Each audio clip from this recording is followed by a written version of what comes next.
તો કેમ છો મારા વહાલા વિદ્યાર્થી મિત્રો? મારું નામ છે જયેશ રાઠવા અને તમે જોઈ રહ્યા છો નથી કે સ્ટડી. આ વિડીયોમાં આપણે શીખવા માટે જઈ રહ્યા છીએ સ્વાધ્યાય 8.1 ત્રિકોણમિતિનો પરિચય, જેમાં આપણે 13મો 14મો અને 15મો દાખલો સ્વાધ્યાય 8.1માં જોઈ જવાના છે. આની અગાઉના દાખલા એટલે કે 1થી લઈને 12 દાખલા મિત્રો આપણે આ આગળના વિડીયોમાં પૂરા કરાવેલા છે. જો તમને એમાં કંઈ કન્ફ્યુઝન હોય તો તમે એ બધા દાખલાઓના વિડીયો જોઈ શકો છો. ચાલો આગળ જઈએ છીએ, આપણે ચાલુ કરીએ છીએ. દાખલા નંબર 13. કાટકોણ ત્રિકોણ એબીસી આપેલું છે, જેમાં સી ખૂણો કાટખૂણો છે. જેવું કે એવું આપણે કરવાનું, બરાબર છે. જેવું આપણને કહેવામાં આવે એવું આપણે કરવાનું છે. કાટકોણ ત્રિકોણ છે સી, તો આમાં સી છે ને, સી એ કાટખૂણો એટલે અહીંયા સી કરી દઈએ આપણે. અહીંયા આપણે એ બનાવી દઈએ અને અહીંયા આપણે બાકી બચે છે એ બી બનાવી દઈએ. ચાલો, શું આપણને આપેલું છે? તો tan એની કિંમત આપણને આપેલી છે કે એટલે 1/√3. તમને ખબર છે મિત્રો કે tan એ એટલે આપણે અહીં એ પરથી જોવાનું, અને ટેનની કિંમત છે લખીએ છીએ આપણે અહીંયા tan એ બરાબર સામેની બાજુના છેદમાં પાસેની બાજુ. ક્લિયર છે? સામેની બાજુના છેદમાં પાસેની બાજુ એટલે કે 1/√3 તમને અહીંયા આપેલા છે, બરાબર છે. ચાલો, એટલે અહીંયા એક ક્યાં આવશે? તો કે એક અહીંયા આવશે સામેની બાજુ અને પાસેની બાજુ √3 અહીંયા આવશે. તો કર્ણ શું આવશે? એ કર્ણ આપણે અત્યારે શોધવાનો છે.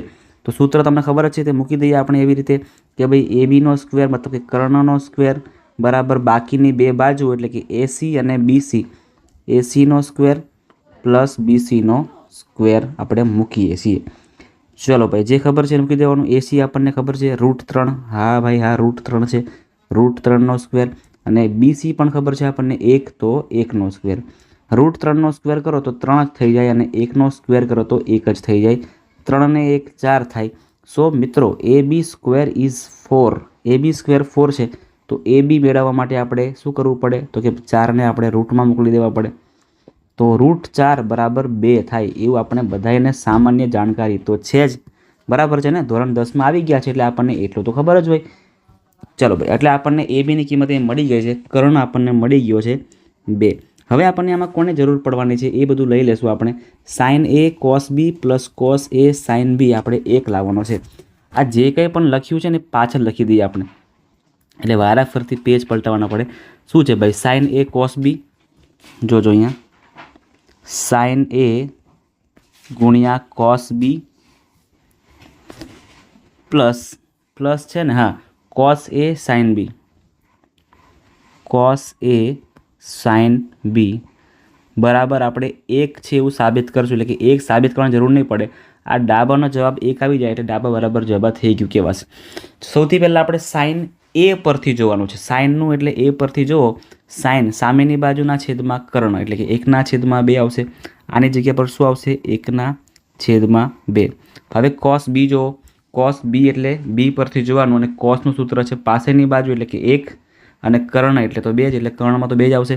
અહીં પણ શું આવશે? 1/2 પ્લસનું પ્લસ. હવે કોસ એ પરથી કોસ જોવો. કોસ એટલે પાસેની બાજુ મતલબ કે √3 અને કર્ણ એટલે 2, તો અહીંયા આવશે √3/2. અને સાઇન બી એટલે બી પરથી જોવાનું, અહીંથી જોવાનું સામેની બાજુ એટલે કે √3 અને કર્ણ એટલે 2, કર્ણ એટલે 2, તો √3/2, √3/2. હવે કરી દઈએ છીએ આપણે ગુણાકાર. હવે આપણે કરી દઈએ છીએ મિત્રો ગુણાકાર. ઉપરનો ગુણાકાર ઉપર જોડે 1 એકા 1 અને ગુણાકાર નીચેનો નીચે જોડે એટલે 2 દુ 4. એવું ને એવું સેમ અહીંયા કરવાનું છે. √3 ગુણ્યા √3 કરો ને તો 3 જ થાય, બરાબર ને? રૂટ નીકળી જાય. અને 2 ગુણ્યા 2 કરો તો 4 થાય. 3 ને 1 ખબર ને ડાયરેક્ટ થઈ શકે. કેમ? કારણ કે છેદ સમાન છે એટલે 1 + 3 આપણે ડાયરેક્ટ કરી શકીએ. અને છેદમાં 4 છે. 3 ને 1 4, 4/4 બધું કેન્સલ થઈ જાય એટલે અહીંયા કેટલા આવશે? તો કે 1 આન્સર આવશે. 1 આન્સર આવે છે મતલબ કે 1 જમણી બાજુ પર પણ આપેલો છે. સો ડાબા બરાબર જબા. ડાબાને આપણે સાબિત કર્યો તો આપણને જબા જેવી કિંમત મળી જાય છે. એટલે ડાબા બરાબર જબા જે આપણું સાબિત થાય છે. આટલું જ આપણે કરવાનું છે, વધારે કંઈ કરવાની જરૂર નથી. ચાલો આગળ વધીએ છીએ. મોસ્ટ ઇમ્પોર્ટન્ટ દાખલો, ભલભલાના હાચા ગગડી જાય ને એવો દાખલો છે મિત્રો. છે સિમ્પલ, પણ તમારે ઘણા બધા સૂત્રો અહીંયા મૂકવા પડશે. અમુક સૂત્ર તમને અત્યારે ખબર પણ નહીં હોય, તમને ફરી મેં યાદ દેવડાવી પણ દઉં છું. જ્યારે મિત્રો આપણે આ ચેપ્ટરની શરૂઆત કરીએ ને ત્યારે પહેલા વિડીયોમાં જ તમને કેટલાક સૂત્ર શીખવાડેલા છે. એમાંના 3 સૂત્ર તમને ફરીથી મેં રીકેપ કરાવું છું, યાદ કરાવું છું. કયા કયા સૂત્ર છે જોજો. એ આપણે અત્યારે અહીંયા ઉપયોગ પણ કરવાના છે. એટલા માટે તો કે ભાઈ પહેલું સૂત્ર છે આપણું સાઇન સ્ક્વેર થીટા. અહીંયા આપણે એ છે ને તો ઇઝી પડે માટે તમને શું કરું છું, એ જ રાખું છું. સાઇન સ્ક્વેર એ પ્લસ કોસ સ્ક્વેર એ પ્લસ કોસ સ્ક્વેર એ બરાબર 1 થાય, યાદ રાખજો. એવી રીતે સેક વર્ગ એ માઇનસ ટેન વર્ગ એ માઇનસ ટેન વર્ગ એ બરાબર પણ 1 થાય છે, યાદ રાખજો. એવી જ રીતે કોસેક વર્ગ એ માઇનસ કોટ વર્ગ એ બરાબર પણ 1 થાય છે. આ બધું યાદ રાખજો, બરાબર છે. આ તમારે હંમેશના માટે યાદ રાખવાનું છે, માત્ર આ દાખલા માટે નહીં. ચાલો હવે આપણે મિત્રો ગમે એમ કરીને કોસેક પરથી સાઇન લાવવાનું છે, કોટ લાવવાનું છે અને કોસ લાવવાનું છે. ચલો સૌથી પહેલાં આપણે સાઇન લાવી દઈએ. સૌથી પહેલાં શું કરીએ, આપણે સાઇન લાવી દઈએ. તો અહીંયા લખીએ કોસેક એ આપણને આપેલા છે 2. તો કોસેકનું વ્યસ્ત કરો તો શું આવે ખબર છે ને, કોસેકનું વ્યસ્ત કરો તો સાઇન આવે. એટલે સાઇન એ બરાબર આવશે 1/2. જો કોસેક એ બરાબર 2 હોય તો સાઇન એ બરાબર 1/2 હોય, કારણ કે સાઇન છે એ કોસેકનો વ્યસ્ત છે, કોસેક છે એ સાઇનનો વ્યસ્ત છે, બંને બોલી શકાય. સાઇન મળી ગયું તો સાઇન પરથી જુઓ તમે, અહીંયા સાઇન પરથી આપણને કોસ સ્ક્વેર પણ મળી જશે. એ સૂત્ર બનશે કોસ સ્ક્વેર એનું. કોસ સ્ક્વેર એ બરાબર 1, આ માઇનસ બનશે સાઇન સ્ક્વેર એ. તો લખીએ એને કોસ સ્ક્વેર એ બરાબર 1 માઇનસ સાઇન સ્ક્વેર એ. ક્લિયર છે? ચાલો કિંમતો ગોઠવી દેવાની. અહીંયા 1 ના 1 સાઇન સ્ક્વેર એટલે અહીંયા સાઇનની કિંમત છે 1/2, 1/2 અને એનો પાછો આપણે સ્ક્વેર કરવો પડે. 1 માઇનસ 1નો સ્ક્વેર 1 અને 2નો સ્ક્વેર 4. લસા સિસ્ટમ કરી દઈએ, અહીંયા આપણે અહીંથી સાઈડ પર કરી દઈએ છીએ. 4 એકા 4 ઓછા 1 એટલે 4 ઓછા 1 છેદમાં કેટલા છે 4. આગળ વધીએ હજી પાછા, 4માંથી 1 જાય તો 3 વધે અને છેદમાં 4. તો આ જે આપણને કિંમત મળી કોની મળી, આપણને કોસ સ્ક્વેર એની મળી. તો લખી દઈએ છીએ અહીંયા, અહીં લખી દઈએ. ચાલો ક્યાં લખીએ, ઓકે અહીં લખી દઈએ. ચાલો હજુ આગળ જ જઈએ. કોસ એ જોઈએ છે આપણને, આ કિંમત આપણને કોસ સ્ક્વેર એની મળી. તો કોસ એ બરાબર આપણે આને વર્ગમૂળ કરવું પડે. તો આ ઉપરનું વર્ગમૂળ √3 થાય અને 4નું વર્ગમૂળ કરો તો 2 થાય. મતલબ કે કોસની કિંમત પણ આપણને મળી ગઈ √3/2. સાઇન એ મળી ગયા, કોસ એ મળી ગયા. હવે આપણે કોટ લાવવાના છે. ચલો કોટને પાછળ લઈ આવીએ આપણે અહીંયા કે ભાઈ COT કોટ એનું સૂત્ર શું છે ખબર છે ને, કોસના છેદમાં સાઇન. એટલે કોસ એ ના છેદમાં સાઇન એ. આપણી જોડે કોસની પણ કિંમત છે ને સાઇનની પણ કિંમત છે, એટલા માટે આપણે બંને કિંમતો મૂકી દીધી. કોસની કિંમત છે √3/2, સાઇનની કિંમત છે 1/2. તો બંને કિંમત લખીએ, √3/2 અને સાઇનની કિંમત છે 1/2. બંનેનો છેદ સરખો એટલે છેદ કેન્સલ થઈ શકે. સો √3/1 આવે છે, જેને આપણે સિમ્પલ ભાષામાં √3 એવું પણ કહી દઈએ છીએ.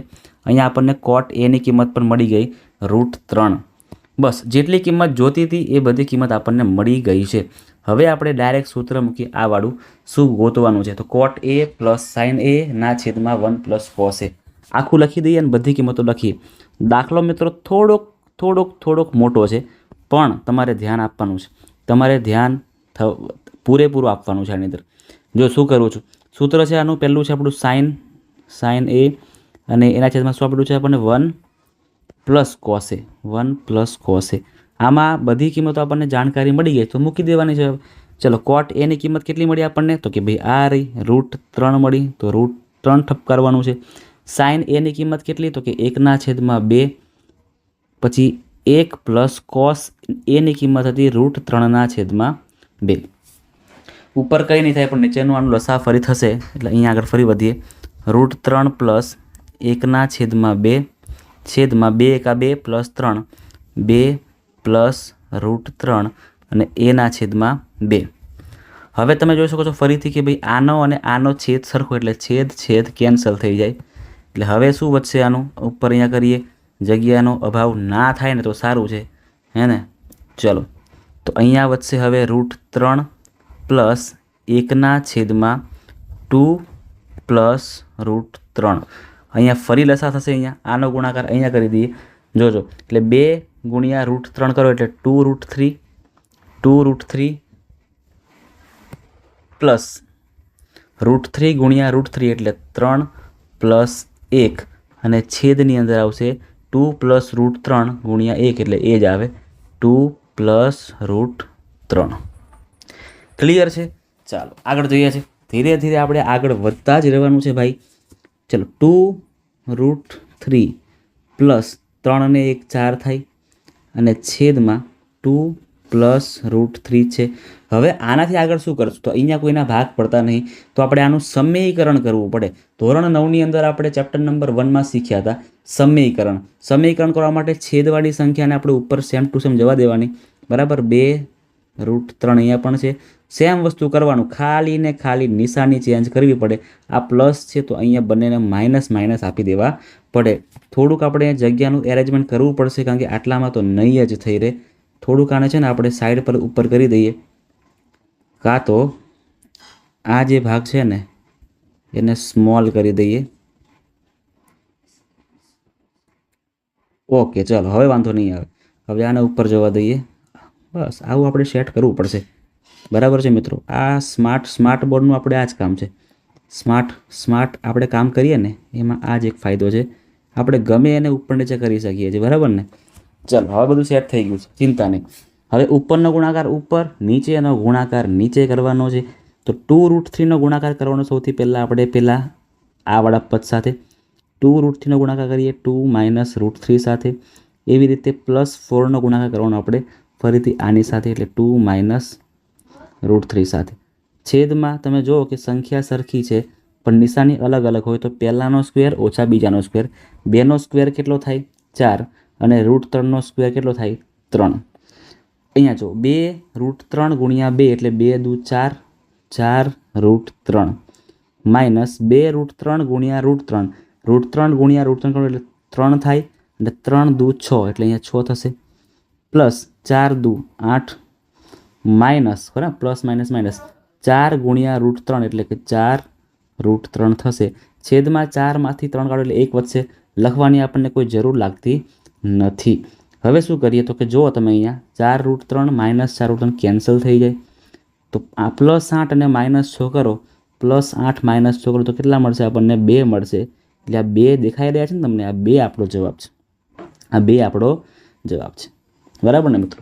દાખલો મોટો પણ છે, સિમ્પલ પણ છે, બરાબર ને. મોટો પણ છે અને સિમ્પલ પણ છે, પણ શીખવા માટે તમને આ બહુ જ ઉપયોગી સાબિત થઈ રહેશે. કેમ કે તમે આવા દાખલાઓ સોલ્વ કર્યા હશે ને તો તમારી સામે ગમે એવા દાખલા છે ને તોય તમે એને પાર પાડી શકશો. એટલા માટે મિત્રો આવા દાખલાઓને શીખવું એ ખૂબ જરૂરી છે. ચલો આગળ વધીએ છીએ. દાખલા નંબર 15 પર કૂદકો મારીએ છીએ આપણે. tan a ની કિંમત આપણને આપેલી છે અને એના પરથી આપણે આ કિંમત મેળવવાની છે. બસ કોઈ કિંમત મેળવવાની છે જ નહીં. અહીંયા tan a આપેલું છે ને તો tan પરથી tan ની કિંમત મૂકવાની છે. તો લખી દઈએ સૌથી પહેલાં અહીંયા કે ભાઈ tan a એના છેદમાં 1 + tan² a, 1 + tan² a. આ ડાબા સાબિત કરી દઈએ એટલે જબા ઓટોમેટિક આવી જવા જોઈએ. જબા આવી જાય એટલે ડાબા બરાબર જબા. tan a ની કિંમત કેટલી છે સાહેબ? તો કે ભાઈ √2 - 1 અને એના છેદમાં 1 + tan² ની કિંમત આપેલી છે આપણને. tan ની કિંમત મૂકી દો, √2 - 1 અને એનો સ્ક્વેર કરવાનો છે. ચલો અહીંયા √2 નો √2 જ રહેશે, -1 છેદમાં ચેન્જ થશે 1 નું 1 પ્લસ √2 નો સ્ક્વેર કરો તો 4 થાય. સોરી માફ કરો, √2 નો સ્ક્વેર કરો તો રૂટ નીકળી જાય, માત્ર ને માત્ર 2 થાય. -2 ગુણ્યા પહેલું બીજું, 2 ગુણ્યા 1 ગુણ્યા √2, 2 એકા 2 અને 2 √2, બરાબર ને, 2 √2 અને છેલ્લે 1નો સ્ક્વેર તો 1 જ થાય છે. બધાને ખબર છે, બધાને ખબર છે. જો હવે આગળ જઈએ છીએ અહીંયા √2 - 1 અહીં શું આવશે તો કે ભાઈ 1 + 2 એટલે 3 અને 3 + 1 એટલે 4, 4 - 2 √2. આમાં આપણે કોમન એવું બધું નહીં કાઢીએ. આમાં આપણે કોમન કાઢીને કોઈ મતલબ જ નહીં, કારણ કે કોમન કાઢશું 2 2 તો પણ ઉપર કશું ઉડતું જ નહીં. પણ અહીંથી આપણે અટકી જવું પડે, પણ આપણે અટકવાનું છે જ નહીં. આપણે અટકવાનું છે જ નહીં તો શું કરવાનું છે? આપણે આનું સમીકરણ કરવાનું છે. જોજો એટલે અહીંયા 4 - 2 √2 અને છેદમાં પણ 4 - 2 √2. બોલો કઈ જગ્યાએ ભૂલ કરી મેં? બોલો ચલો જણાવો તો. એક જ મિનિટમાં કહેજો કઈ જગ્યાએ મિત્રો મેં ભૂલ કરેલી છે, જલ્દીથી કહેજો. સમીકરણ કરવા માટે અહીં નિશાની માઇનસની હોય ને તો અહીં શું કરવું પડે આપણે? પ્લસ કરવું પડે. સાચી વાત છે. શું કરવું પડે અહીંયા આપણે? પ્લસ કરવું પડે. આ ભૂલ કરવાની નથી. √2નો ગુણાકાર આ પદ સાથે, પછી -1નો ગુણાકાર આ પદ સાથે કરીએ છીએ. જોજો તો √2નો ગુણાકાર 4 + 2√2 સાથે, એવી રીતે -1નો ગુણાકાર ફરીથી 4 + 2√2 સાથે આપણે કરવાનો છે. અને છેદમાં તમે જોઈ શકો છો તેવી રીતે કે આ પદ બંને સરખા, આ પદ બંને સરખા, પણ એક માઇનસ ને એક પ્લસ છે એટલે પહેલાંનો સ્ક્વેર એટલે અહીંયા 4નો સ્ક્વેર થાય, ઓછા બીજાનો સ્ક્વેર એટલે કે 2√2નો પણ સ્ક્વેર થાય. બરાબર છે. ચલો આગળ વધીએ છીએ આપણે, હે ને. અહીંયા કરવા કરતાં આપણે પાછળ, ચલો પાછા પછી કરીએ, અહીંયા પૂરું કરી દઈએ. 4 × √2 કરો એટલે અહીંયા 4√2 થાય, પ્લસ √2 × √2 એટલે 2, અને 2 × આ 2 એટલે 4, એટલે કેટલા આવશે અહીંયા? 2 × 2 = 4, -4 × 4, ફરીથી માઇનસ પ્લસ માઇનસ 2 × 1 એટલે 2 × 2 √2, અને એની છેદમાં 4નો સ્ક્વેર થશે 16. અહીંયા જુઓ 2નો સ્ક્વેર 4 અને √2નો સ્ક્વેર 2, તો 4 × 2 = 8, આવી રીતે આવશે. હવે આને બધુંને લઈ જઈએ છીએ પાછળ, અને 1-2 સ્ટેપ બાકી છે ને એ આપણે પાછળ કરી દઈએ છીએ, અહીંયા. બરાબર છે. જોજો શું કટ થાય છે અહીંયા, તો કે ભાઈ +4 -4 ઉડી જાય. 4√2માંથી 2√2ને કાપી નાખો એટલે આવું થાય ને, 4√2 - 2√2 છેદની અંદર છે 16માંથી 8 કાઢો એટલે 8 વધે, 4માંથી 2 કાઢો એટલે 2 વધે, એટલે કે 2√2 છેદમાં 8 વધી રહ્યા છે. કાપાકૂપી કરવાની છે, 2 ચોક 8 થશે, એટલે √2 છેદમાં 4, √2 છેદમાં 4. તમે જોઈ શકો છો કે જબામાં આપણને સેમ ટુ સેમ એવું ને એવું આપેલું છે, એટલે આપણું ડાબા બરાબર જબા થઈ જાય છે, એટલે આપણું સાબિત થઈ જાય છે એવું આપણે કહી શકીએ છીએ. ક્લિયર છે મિત્રો? તો આવા દાખલા તમને એક્ઝામમાં પૂછાવાની સંભાવના ઘણી બધી છે, જેમાં તમને સાબિત કરો પૂછે. દાખલા તમને મિત્રો માત્ર 2 માર્ક્સના જ પૂછાવાના છે, પણ 2 માર્ક્સમાં તમારે આટલું બધું કરવું જ પડશે. એટલા માટે આની પ્રેક્ટિસ કરવી ઇમ્પોર્ટન્ટ છે. ક્લિયર છે? ચાલો તો આપણે આ વિડીયોમાં આટલું રાખીએ છીએ. બીજા દાખલા આપણે નેક્સ્ટ વિડીયોમાં જોઈશું. આટલા દાખલાઓની પરફેક્ટલી પ્રેક્ટિસ કરી લેજો. અને એમાંય ખાસ જે દાખલો વચ્ચે કરાવ્યો ને 14 નંબરનો દાખલો, એ 14 નંબરના દાખલાને ફરીથી 2 વાર પ્રેક્ટિસ કરજો. એકવાર જોઈને કરજો અને એકવાર મોઢે કરજો, બરાબર ને? કારણ કે એવા દાખલાઓની પ્રેક્ટિસ તમારે કરવી બહુ જરૂરી છે. મળીએ છીએ મિત્રો નેક્સ્ટ વિડીયોમાં. ત્યાં સુધી તમને વિડીયો ગમ્યો હોય તો એક તમે થંબ જોઈ શકો છો ને, એવો એક થંબ તમારે મારી દેવાનો છે લાઇકના બટન પર. તમારા મિત્રો સાથે આ વિડીયોને જવા દેવાનો છે, શેર કરવાનો છે. તમારા મિત્રોને આ વિડીયો બતાવવાનો છે કે ભાઈ જો અને કંઈ ભણ, બરાબર છે ને? ખાસ આટલું કરજો. જો તમે ચેનલ પર નવા આવ્યા હોય તો ચેનલને સબસ્ક્રાઈબ પણ કરી જ નાખજો.